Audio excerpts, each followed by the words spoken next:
इसलिए यदि प्रबल रहना है, शक्तिशाली रहना है, समर्थ रहना है, तो अपने रहस्य को किसी को भी ना बताए, ना मित्र को और ना ही शत्रु को, क्योंकि समय पड़ने पर कब कौन शत्रु हो जाए ऐसा कहना संभव नहीं।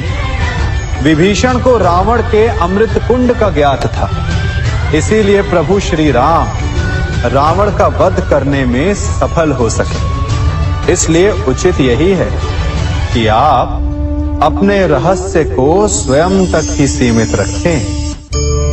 मनुष्य का मन बड़ा विचित्र होता है, कल्पना में ही विकास करता है, संपन्न भविष्य का स्वप्न देखता है और कल्पना में ही जो नहीं हुआ उससे भय खाता है।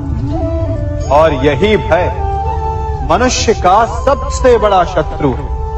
हमारे भविष्य के मार्ग में, हमारे आनंद के मार्ग में सबसे बड़ी बाधा है। अब आप लोग मुझसे पूछेंगे कि इसका तोड़ क्या है, भय से मुक्ति कैसे पाई जाए? तो ये प्रश्न आप स्वयं से पूछिए। तनिक सोचिए, जब आप एक सुंदर भविष्य की कामना करते हैं तो उसे पाने के लिए आप परिश्रम करते हैं ना, ठीक उसी प्रकार भय से मुक्ति पाने के लिए आप उससे लड़ जाएं और उसका निवारण आपको स्वतः ही मिल जाएगा। इसलिए जब भी भय आपको सताए तो उससे भागे नहीं, उससे घबराए नहीं, क्योंकि भय का काम ही होता है आपको भयभीत करना। इसलिए जब भी भय आप पर आक्रमण करे तो आप भी उस पर पहले ही आक्रमण कर दें।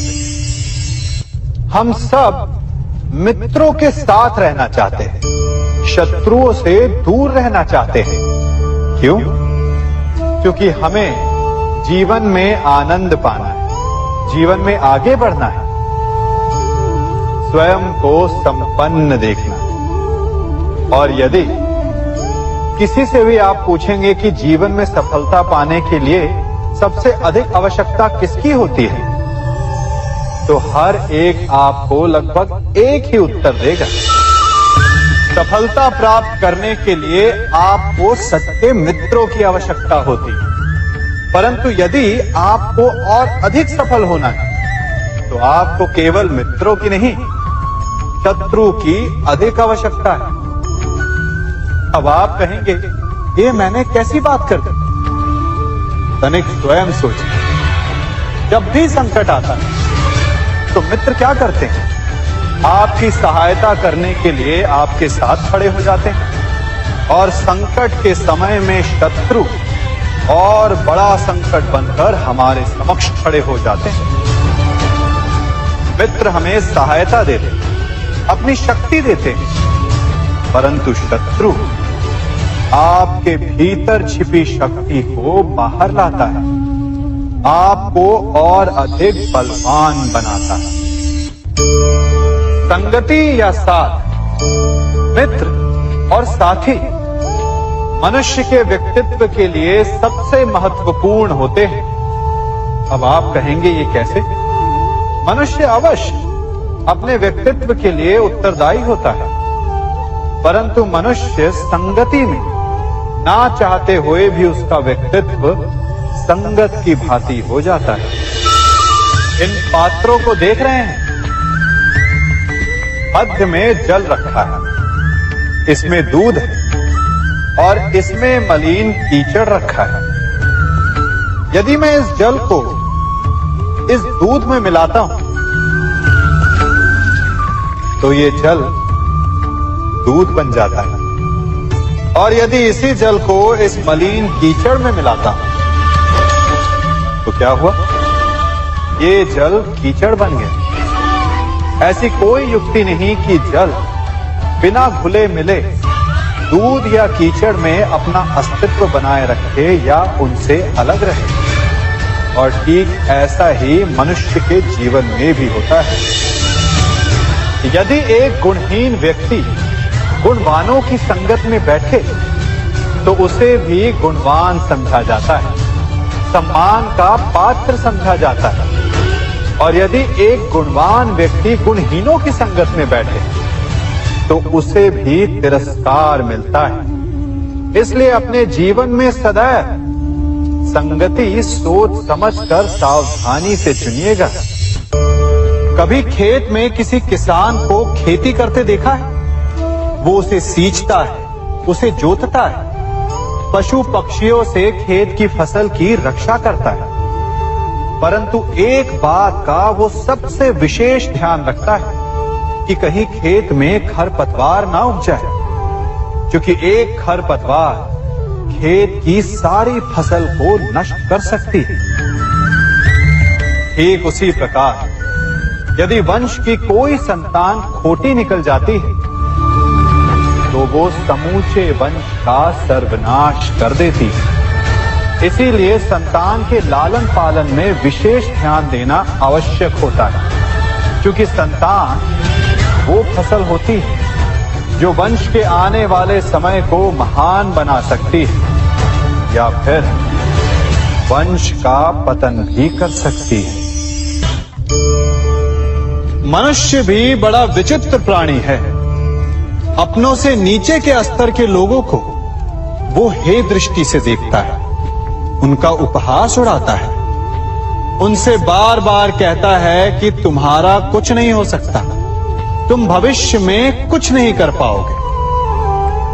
जब मनुष्य के पास धन संपत्ति मान होता है तो वो दूसरों का आदर नहीं करता, परंतु वो एक बात भूल जाता है कि उससे भी अधिक शक्तिशाली कोई अस्तित्व में है, और वो है समय। काल अपना चक्र कब बदलेगा ये कोई नहीं जानता। समय अपनी करवट कब लेगा ये कोई नहीं जानता। कोयला भी समय के साथ साथ हीरे में परिवर्तित हो जाता है।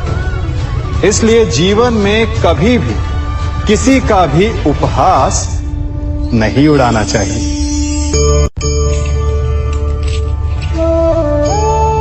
बड़ी विकट समस्या है। मुझे स्मरण ही नहीं हो रहा कि इस गुच्छे की कौन सी चाबी इस ताले को खोलेगी। बड़ी देर से प्रयास कर रहा हूं, परंतु ये ताला खुल ही नहीं रहा।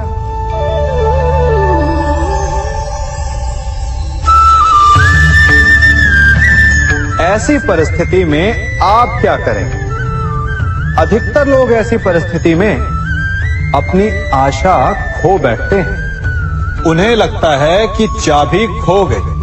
वो तिलमिला जाते हैं, क्रोधित हो उठते हैं, परंतु उस समय धैर्य रखें तो गुच्छे की अंतिम चाबी ताला खोल सकती है।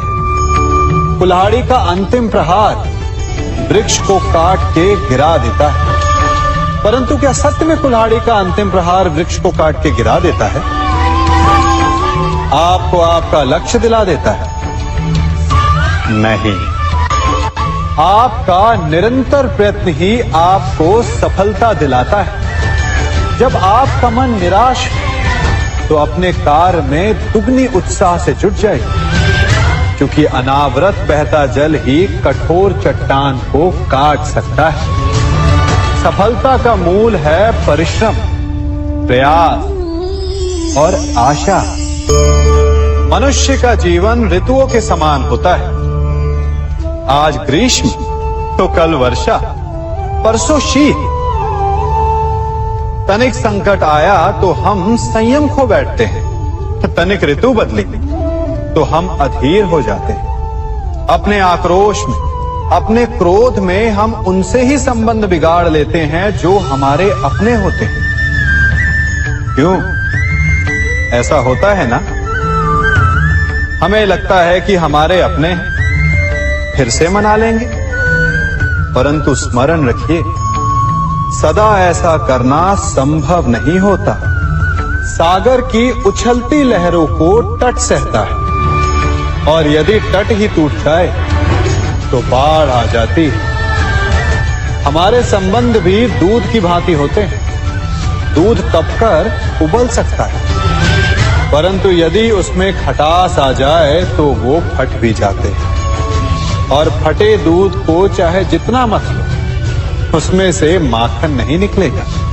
इसीलिए अपने संबंधों को संभल कर निभाना चाहिए।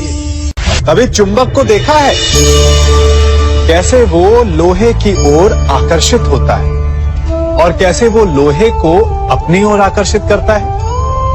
चूंकि उसके स्वभाव में ही आकर्षण है।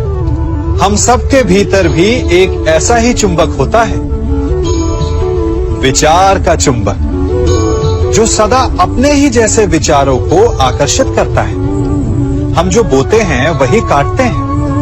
उसी प्रकार हम जैसा सोचते हैं वैसा ही पाते हैं। साधु ईश्वर का नाम जपता है तो उसे ईश्वर मिल जाता है। अर्थात फल हमारी सोच पर निर्भर करता है।